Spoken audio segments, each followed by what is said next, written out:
All right, we're on live right now, by the way. So, Greg, why don't you go ahead and introduce yourself to the world? Let the world know who you are, how amazing you are, and why they should listen to you today. Yeah. Wow. Okay. Well, so obviously my name's Greg Harrelson. I'm in Myrtle Beach, South Carolina, and own operations in Columbia, South Carolina, as well as Charleston, South Carolina. And you know, I guess for those of you that don't know me, I think the reason why I'm asked to come on shows like this is because I will say what I feel. I will keep it very real.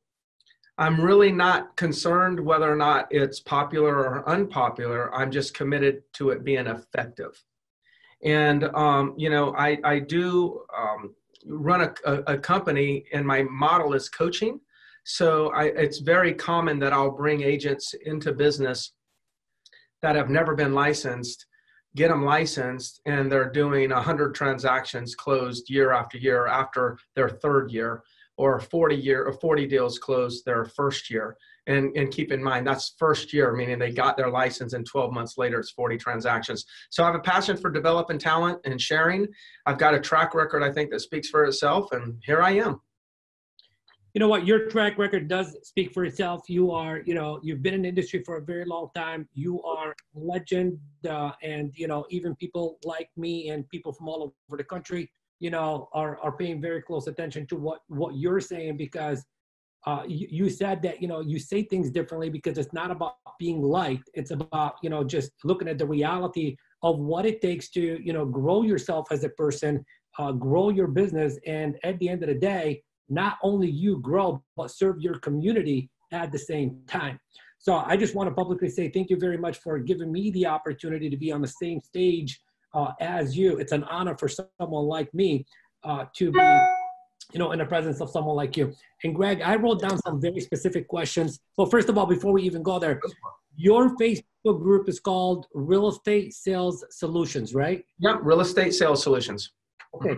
So if anyone is not already a part of the group, it's a group that I visit every single day because I want to stay on the trends of, all the newest and the greatest and insights. So if you're not already a member of the group, I'm endorsing that you get involved in the group so you could, be on the cutting edge of what is happening in the real estate world. So Greg, I wrote down some very, very, very good relevant questions. Yeah. That, I believe you're a person that can answer, for us so we can help out the community. Cool. The first question revolves around, conversations that we need to be having with our buyers right now and or our sellers. Like, a lot of our sellers and a lot of our buyers right now, they want assurance. They want assurance. They want to know, is the market strong? Is the market tanking? Do I hold off? Do I sell? Do I buy now and wait for price? Like, these are the questions that, people are asking right now, and they have every right to do so. Yeah. And we, as the real estate experts, we have to be honest and compassionate in how we answer that question. And I was wondering, what are you telling your agents? What kind of conversations to be having with their buyers and sellers right now? Yeah, so, it's all circumstantial, right? And so, the first thing I'm doing is I'm telling my agents that it's not about what you're saying to them. It's about what questions are you asking them.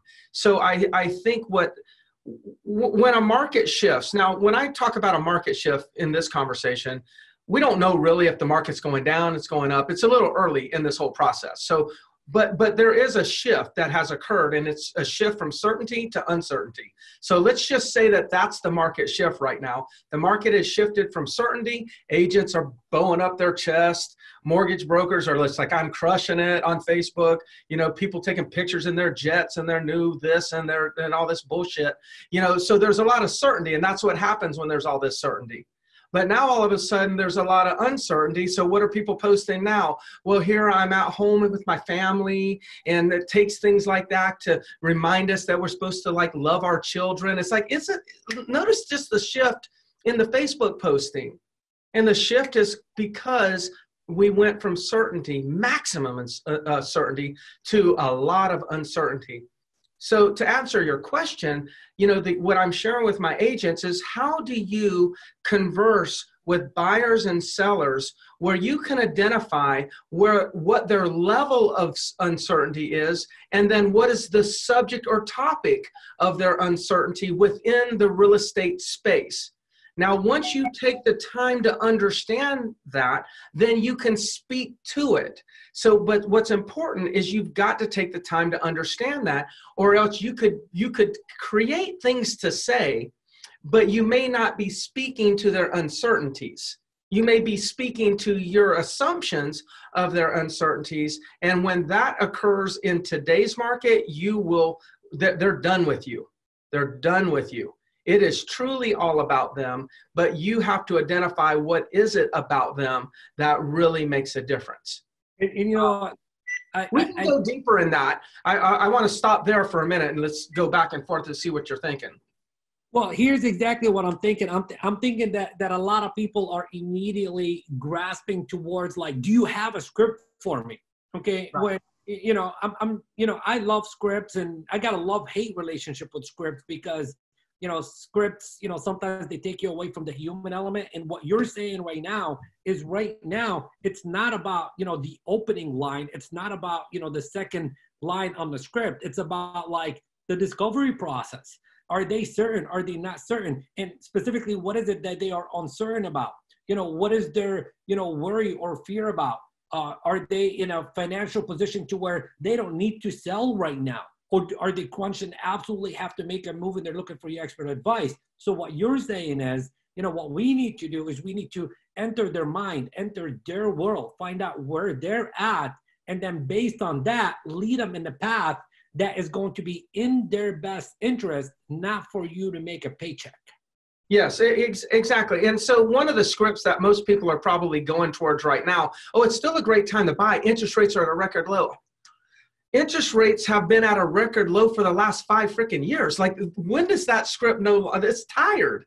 But now the consumer is going to completely reject that one now. Okay, so that's an idea where, like, yes, it's logical to say interest rates are really low. That's why you should buy right now, no matter what's going on. And that may be correct, or it may be incorrect. It just depends on what their uncertainties are. Like, they may not really be concerned about the interest rate right now. They might be concerned about, if I buy now and the prices drop, then, you know, is it going to drop 20%, 10%, or is it going to go up in value? You know, like, so that's why we got to be careful at using those types of scripts right this moment. We've got to actually use our ears, ask questions, and listen more so we can narrow in. It's more important now to narrow in on their concerns way before we start talking.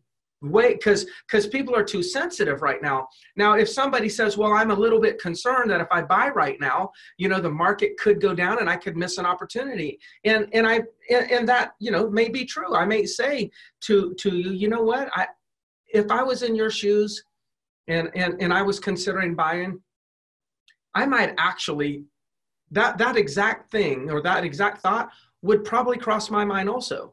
So one of the things that we may want to consider, though, is this. Let's just say that you were to, you know, purchase a property for $200,000, and we find out later on, 6 months down the road, that, darn it, you know, you could have bought that same property for $193,000, and we're mad, saying, gosh, I left $7,000 on the table. But when you purchased it at $200,000, you actually did purchase it at 3% interest rate. And if you would have purchased it at 193, based on the interest rates now, you know, you may have purchased it at 3.8 to 4% interest rate. So when we look at this over the next 5 to 10 years, actually buying it at 200,000 at 3% interest rates was a way better deal than actually buying it at 193,000 at 3.8%. So those are the types of conversations that we have to have, but we don't have those conversations, you know, too early. We have to identify what the, you know, what where they are, what their uncertainties are. Then we go in with those conversations. You know what, Greg, there's somebody that's listening to you right now, and they're saying to themselves, I wish I could speak like that, because what you're speaking is, number one, you're speaking from the reality of you know, how do I take care of my people, number one. Number two is, you know, maybe what they're thinking is incorrect. And how do I correct them without making them wrong? Yes. Okay, because what you're doing, and basically, in essence, what you're doing is you're educating them. And in order for you to give someone else the education, you first need to educate yourself first. And truth be told, I don't think a lot of real estate agents in all different marketplaces can speak with that level of certainty and understanding the back end that the publicly does not understand. So yes. I think the better thing that people should be doing right now is, wait, we may be off of work for another week, 2 weeks, 3 weeks, maybe a month. We don't know. Okay. And this is the time that every single person should be using to educate themselves so they can have that high level of certainty and that high level of confidence to speak as good as you. Do you have any specific advice on how does one become that effective in their communication? Because it's a communication game. Yeah. I just wrote down, you know, what I really did when I said, you know what, I'm glad that you mentioned that to me. As a matter of fact, if I was a buyer right now and I was, you know, in your shoes thinking about making a purchase at this time, I would probably be having the same questions and concerns that you have. Now, from there, I didn't say they were right or wrong. I said, you know what, me and you are very similar. I understand why you would ask that. Heck, I would probably even answer that. That is a technique that's used to enter into their tribe. See, I'm entering into their tribe. I'm saying, hey, look, wow, I'm like one of you. Same circumstances, I would come up to the same questions and conclusions, have the same concerns. We're just like each other. That's how I entered into their tribe. Then but I made the transition. Once I entered into, I can't lead their tribe from my tribe. I can only lead their tribe when I'm a part of their tribe. So I gotta you know, get into their tribe. Then I can say, another thing though, that we can think about, another way to look at it. Now that was the transition where now I'm leading them in my tribal way. That would be the thing. You got to first enter their tribe and lead from there, and then you can actually welcome them into your tribe. 100%. You know, pacing and leading. First enter their world, and then you lead someone within their world. Awesome. Great tips. So love it. Love it. Love it. And you know what? This topic right here, I mean, we can teach a whole entire day class on that. Yeah. I mean, you love this topic. I know you do. You like the communication, that language and communication. I know you do. And Greg, this is exactly what it's all about right now. You know, he or she that can have the better conversation is he or she that's going to, you know, win more often than not. And you know, it's what we've been, see, another thing, you know, that I've been, you know, thinking a lot about lately is like a lot of what we're telling you to do right now to equip yourself for the future is exactly everything we've been telling you to do that you've taken for granted. Yeah, absolutely. Yeah. We didn't have to do anything. Like we could just do nothing and do okay in the business. You know, and now we're having to actually innovate. We're having to, you know, make changes. We're having to evolve in order to protect ourselves from, you know, some sort of disaster. And this is when we get better. Right now, I wish, in myself included, I wish I spent more time on getting better when I don't need to be getting better. But the reality is most of us, when we're feeling a little bit of pressure, our back's up against the wall, then we fight a little bit harder. And that's what real estate agents are doing right now. Yeah, nothing I'm saying is something that should be new today because of the new world. This should have already been going on. Yeah. You know, but it's not too late because you can practice what I just shared on your next conversation. And see, communication is the segue to connection, or the bridge to disconnection. So right now we need to make sure that we're enhancing our communication skills so we can enhance the number of connections that we're making. 1,000,000%. Greg, I wrote down another question that's on the minds of a lot of people that are forced to, you know, shift and change their way of being and their way to operate the business. And the question is, you know, okay, so there's a stay-home order that's in effect. Okay. Yes. All of a sudden, you know, we all got to get creative and how do we, virtually show property? How do we virtually, take listings? And, it's like, what should people be doing right now? Like, can you give some ideas on what you and your team are doing to just keep the business going? Yeah, absolutely. So there's a fine line between a physical showing and a virtual viewing. And I think that that's what people need to focus on. People need to understand that every physical showing a property has had, it was virtually viewed prior to the showing. That's been going on for a long time. Like everybody that you showed a property to, they Googled the address. They looked at the pictures already. So just understanding that people are already accustomed to virtually viewing properties, and the showing is an afterthought of the viewing.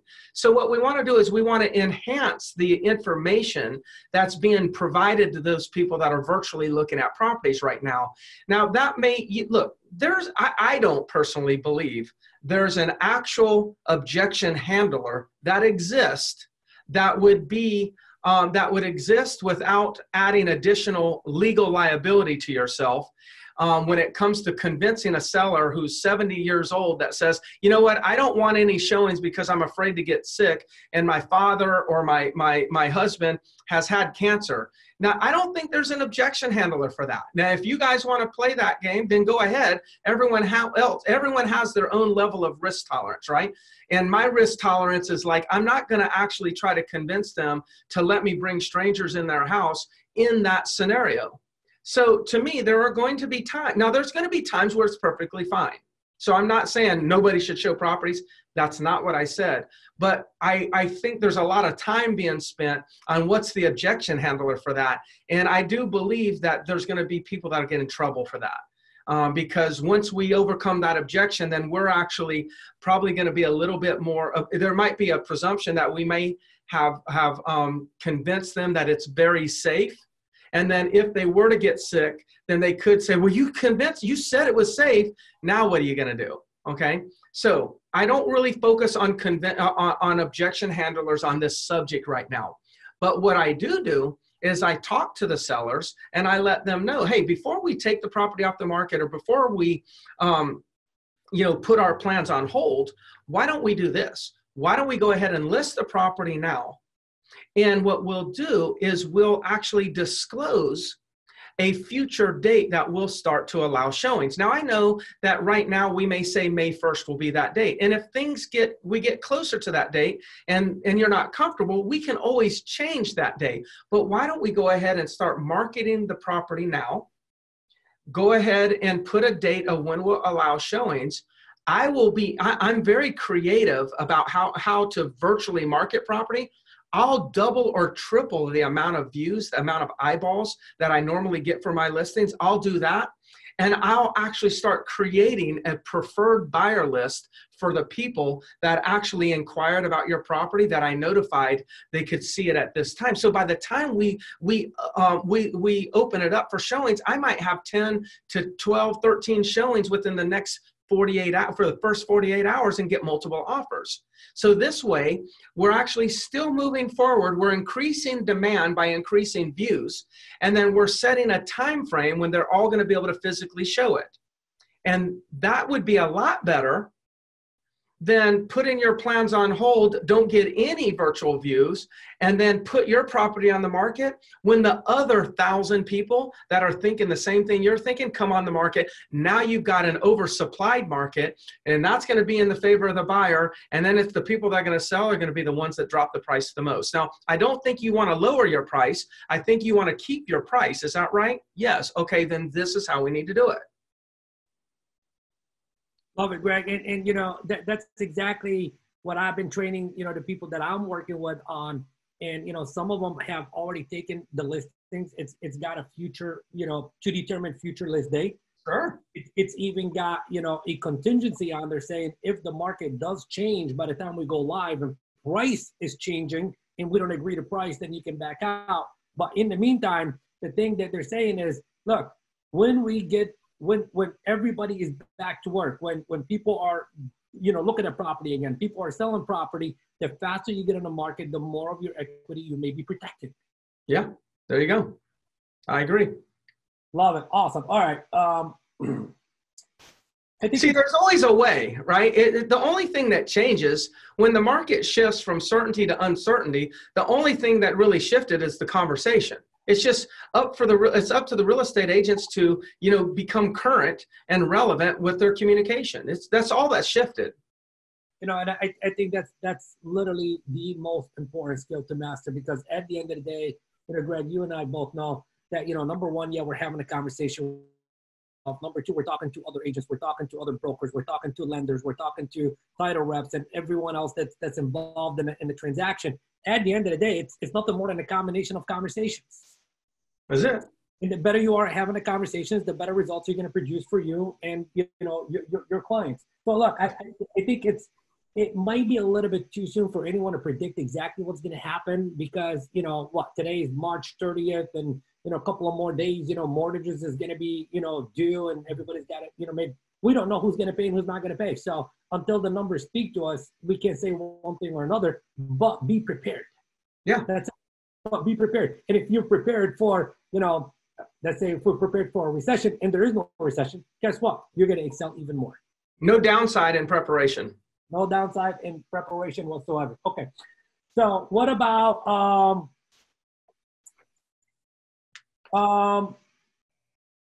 what are you doing right now to improve your business? What's your team doing to improve your overall business right now? I know you're big on, having, the database in order, and I believe you guys use Content Junkie and, a bunch of other stuff and tools. What are some of the things that you guys are doing to keep scaling the business up? We're just increasing the amount of conversations we're having.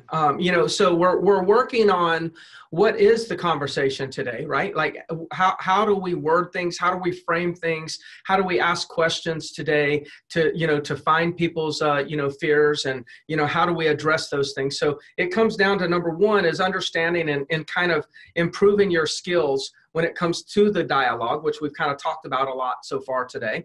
And then number two, once you kind of understand what to say and how to say it, then you got to get to work and start speaking it. Meaning you got to have these conversations, centers of influence. I mean, every category, centers of influence, past clients, expired FSBOs. Look, nothing has changed. It's just the conversation. Now, what we have done is we've increased the amount of conversations, because I believe that if you want to maintain your business, you're going to have to do have more contacts or more conversations today to maintain than it took before to maintain. So my thought is like, if you do the same if you have the same amount of number of conversations today that you did before, then your business is probably going to be cut in half at minimum. If you double the amount of conversations, you'll probably be able to sustain 75% of the business that you did do before. And if you triple it, you could probably maintain and grow it a little bit right now. And there's where, and that's the simple formula right there. Now, most people are not going to triple their conversations. They're not even going to double the conversations. And very rare is it you're going to find a real estate agent that's actually even maintaining the number of conversations, because of all kinds of reasons. A lot of it is they mentally checked out.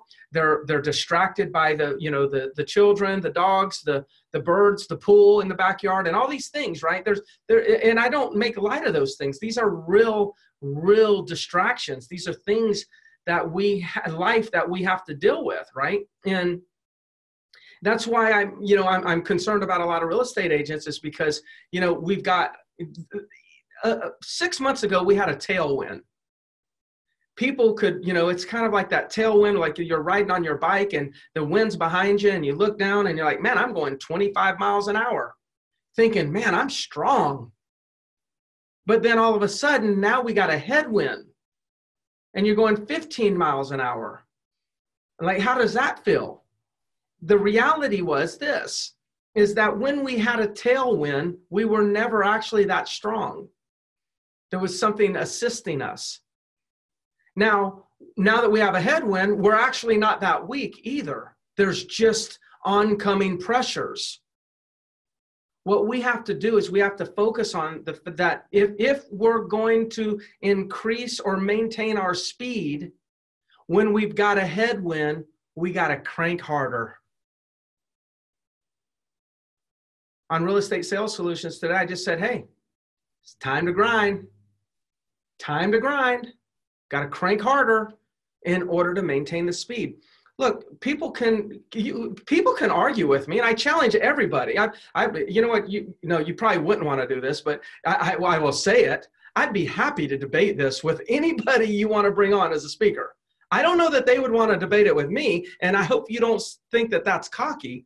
But if you do, it's okay too. It's confidence. I understand the art of selling real estate to the core. I got it. We just have to crank a little bit harder right now. Right. So here's a question for you. In your opinion, you've been around agents for I was exposed to you about 20 years ago. So I'd say for at least 20 years, you've been around thousands of agents. And great agents. Yeah. So, and you've seen a lot of agents come and crush it, and a lot of agents come, crush it, and go, and then, you know, everything in between.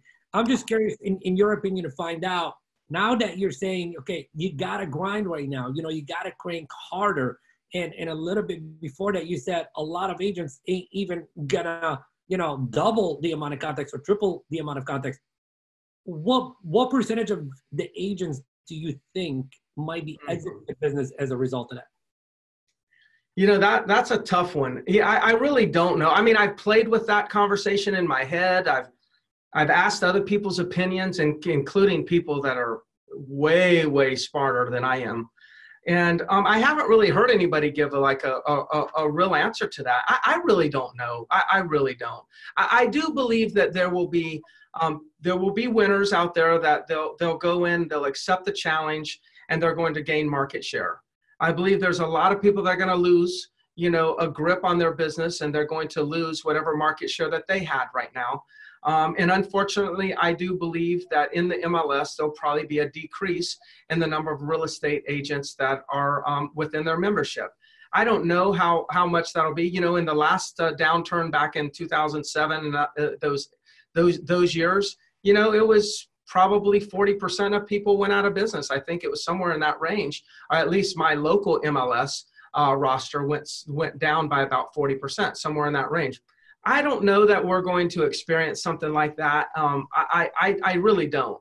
This is a different, you know, I've been through a few different shifts, and this is one of those shifts that no one could have predicted. No one could have predicted, you know, there would have been some coronavirus, you know, so we're just all getting kind of caught off guard here. And I think that that's what confuses me. But what I do, you know, what I can say is the people that maintain and increase their activities during this time will be the agents that more likely survive and thrive through this.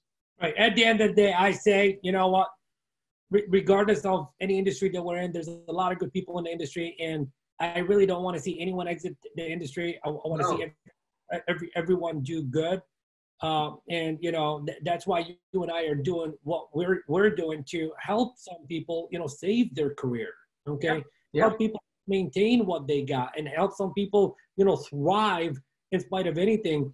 And, you know, one of the things that you said earlier, okay, is that a lot of people have mentally checked out.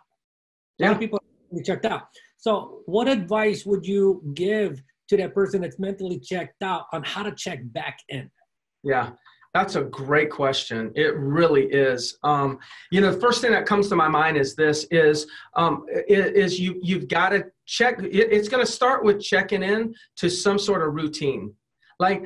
Like what ended up happening is, like, I don't think people are just like, they're not purposefully checking out, right? Like, okay, this is just a waste of time and I'm going to check out. I don't believe real estate agents are doing that. I think what's happening is like, oh my gosh, I got to work out of the house. I got to go home. Things are changing. And then they go home. And as soon as that happens now, and it's not just the going home side, you know, all of a sudden you've got to change your conversation. You've got to change this. You got to fall through. You got to put out this fire. All of this stuff that just changed, like within a few days, what it really did is it interrupted your routine. Okay. So most people, I think all of us, have had our routine interrupted. The question becomes, have you created a new routine, gotten back on your routine, or have you created a new routine? Once you create a new routine and you execute, you start becoming that routine, you execute on that routine, that brings certainty back into your mind.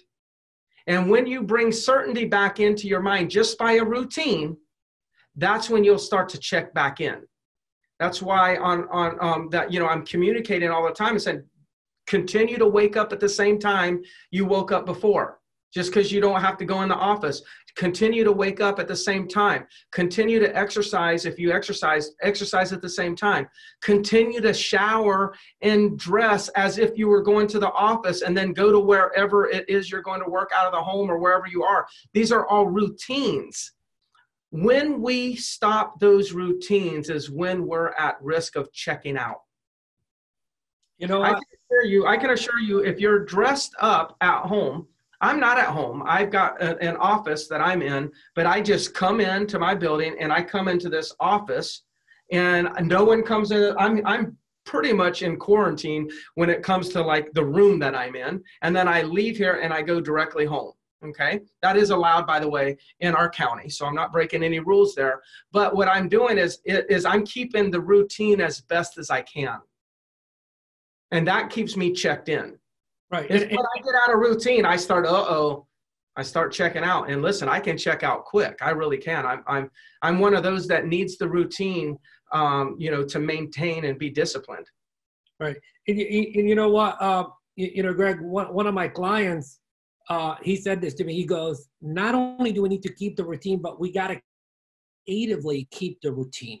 Okay. And one of the things that, he's doing is he's actually waking up and doing everything exactly as he does every single day, except usually when he steps out the door, he goes to the office. But now he can't go out to the office. So to trick his mind that he's actually going to work, what he does is he gets out of the house, walks over to his car, sits in his car for 5 minutes, gets out of the car, goes back in as if he's walking, like in his mind, he's walking. He's walking into his home. He's actually, manipulated his mind to believe that he's walking into his office right now.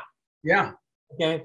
I'm going to make an assumption that person is fairly successful. That is fantastic what he's doing. He or she, I don't know if you said he or she, but it doesn't matter. But that is fantastic. That's exactly what I was sharing right there. That's a great example. So, sometimes what we got to do is we got to get creative. And look, our mind is being tricked into believing anything and everything that is happening on the outside. We got to take a look at responsibility, and we got to trick our mind to believe whatever it is that we need to believe, whether it's real or not, because we decide what's real and what's not. And if I decide what's real and what's not, I want to decide what I want to believe to be real that is going to enhance me, enhance the quality of life for my family, and protect as many people as I possibly can in the process, because that's my responsibility as a leader. Yes, I love it. Awesome. All right. We'll ask like 2 more questions, and we'll bring you right back to work. On the conversation, I want to go back to my favorite conversation on the back of skills and communication. Okay. Is there anything, that we can get specific about, like, here's 1, 2, or 3 things that I want you to do in the next, 7 days to just enhance your selling skills? Your sales skill, when I'm thinking about sales skills right now, and I wasn't until you brought it up. So the first thing that came to my mind, I think that's the most important thing to share, right? Is I think the best skill right now is tonality and inflection. I really do. And so why don't you say to me in a very brief role play, why don't you say to me, Greg, I just don't know if it's the right idea to put the property on the market. Could you just say that to me, please? Greg, I really want to sell this house, but I'm just not sure if it's the right thing to do right now. Gosh, I'll tell you, if I was sitting in your chair and kind of observing what's going on right now, I'd probably have that same concern. So that's all I wanted to do from the role playing standpoint. Is that, to me, is the skill today. That was a mirror. that was like a mirror. That was like playing back. And you know, for those of you that are watching this video and or listening to this, if you just go back and rewind this 3, 4, 5 times and listen to this, I mean, it sounded as if I was saying what he was saying, even though he was saying it back to me. And that's what we're talking about, is like entering into the world, entering into the mind of the person. It's like he became me and I became him. Therefore, we became one. And when we become one, there's absolutely zero resistance and there's absolutely zero disconnect. And Greg, that's exactly what I drive home in my Real Estate NLP Academy all the time. Yes, it's not just about the words. Yeah, we teach you the words. We give you the fill in the blanks. It's all about how do you create the connection. And that right there was like, man, you got it perfect. Yeah, obviously, thanks. I just think that's the skill right now, right? It's like, because once we go there, then we all drop the walls down. The walls come down and we can have real conversation. And that means that an agent can convey maybe news that might be unpopular about pricing or unpopular about this, but it doesn't feel bad.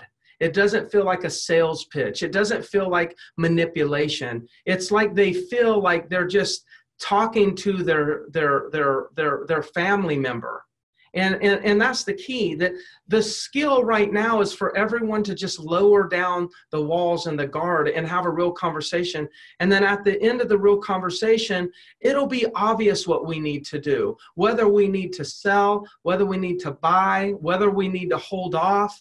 You know, it doesn't really matter what the end of the conversation is. It'll be what it needs to be if we create the space to communicate freely. And that would be the skill. No matter what they say, no matter what they're feeling, if you'll just go there with them, the conversation is going to work out beautifully. Right. So Greg, you know, it's not about selling. You know, nobody wants to be sold. Everybody wants to be heard and feel understood.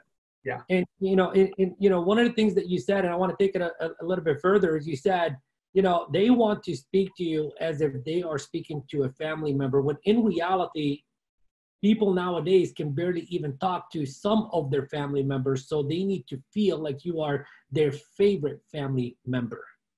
Yeah, this is unique, right? Like you know, I feel like in a world where we're so connected electronically, one of the disadvantages of that is we've been a little bit disconnected when it comes to communication, belly to belly, face to face communication, which is where you can really get a lot more feeling. We need to bring that feeling back into communication right now. And it's not just because of the current times in the last couple of weeks. We've been needing to go back to this feeling for the last couple of years. And I think there's more chatter and more talk about that. Because as we've been absent of that intimate connection, we are now desiring intimate connections at a higher level. We need to go ahead and be that connection to them. And you know what? Now there's so much emotion. You'll be perceived as a much more calming voice. And once you're perceived and they're starting to feel, hey, there's a little bit of calmness about this scenario, then they can be like, all right, so let me tell you what I'm really afraid of. Now you're in a conversation that's full of authenticity and transparency. Yep. And you know what, just to add to the tonality and inflection, I think the key to making that really work is you have to be a very intent listener. Mm. You have to be a very intent listener, and not just only listening to the way that they are communicating, but you got to get good at listening in between the lines on what it is that they mean to be communicating, that they are having a hard time communicating, because that's how they're really going to feel like you understand them deeper than what they've already begun to share with you. And Greg, one last thing, everybody always complained that they don't have the time, but now they have the time. And everybody knows that there's a book that they got to be reading. What's just one book that everyone should read right now to help them in current times? You know, what is it? I did the audiobook of Simon Sinek, the Infinite, what is the Infinite? I haven't done that one. So. Gosh darn it. You know, once I go to audio and I don't read the physical books as much, then I don't even pay attention to the title. It's the infinite time, infinite me, something like this, put in infinite and it'll be there. It's talking about like creating a business that lasts forever and ever and ever and ever and ever. Like there is no finite time to the end of what we're creating. And, you know, it's one thing to build your business so you can earn whatever your financial goal is over the next 12 months. You'll build it when you're building it for that financial goal or that short-term goal, then you'll build it one way. But if you're building it to last forever and ever and ever and ever and ever and ever, you might build it differently. Yeah. It's a phenomenal read. I did audio. I'm probably going to get it. And then as soon as we get off of this, I'll go ahead and place my order because, you know, whatever you say, I'm always listening. And when you say go, I'm going. And when you say do, I'm going to freaking damn do. And that's exactly what every single person should be doing out there is, you know, don't just listen to the conversation. Okay, don't just listen to the conversation.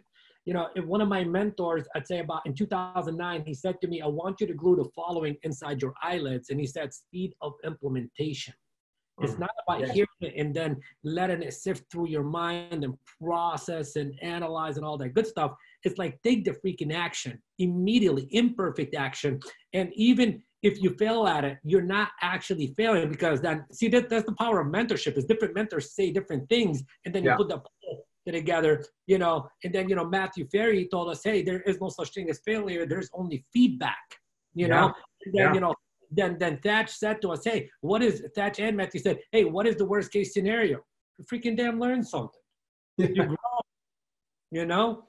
It's so true. And, you know, another thing and why I've spent so much more time, you know, sharing information lately is I believe that collaboration will lift you out of whatever challenges that you might be facing in your business right now.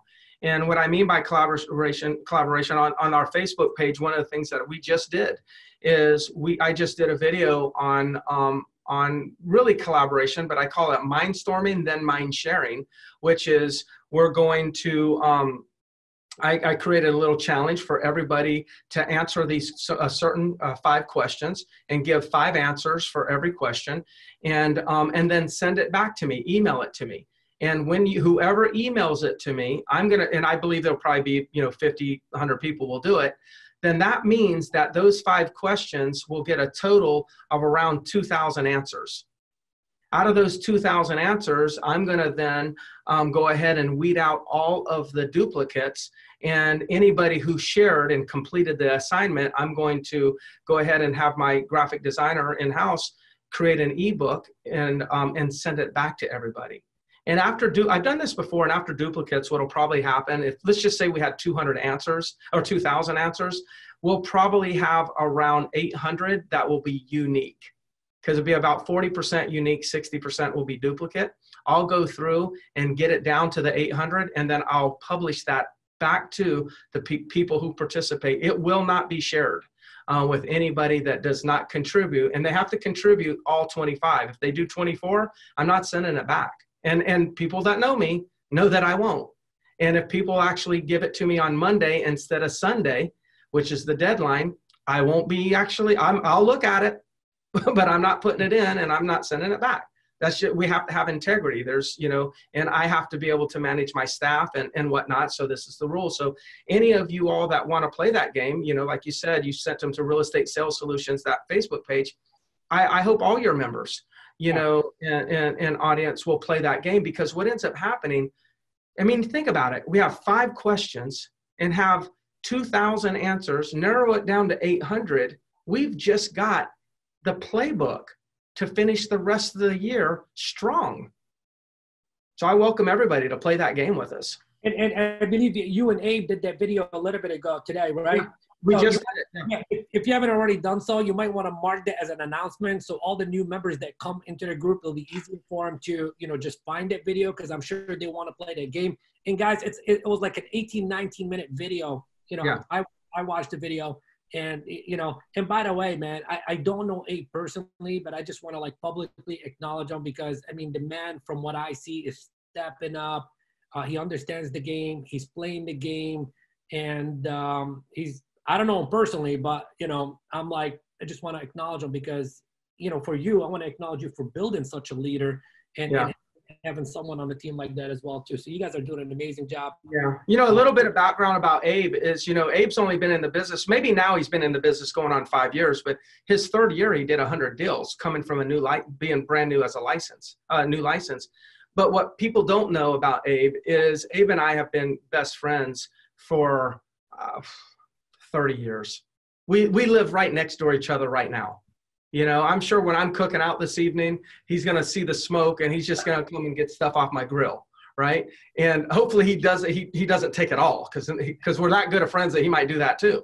But the point is even though he wasn't in real estate, you know, for, you know, now say 5 years, we've been around each other for 30 years.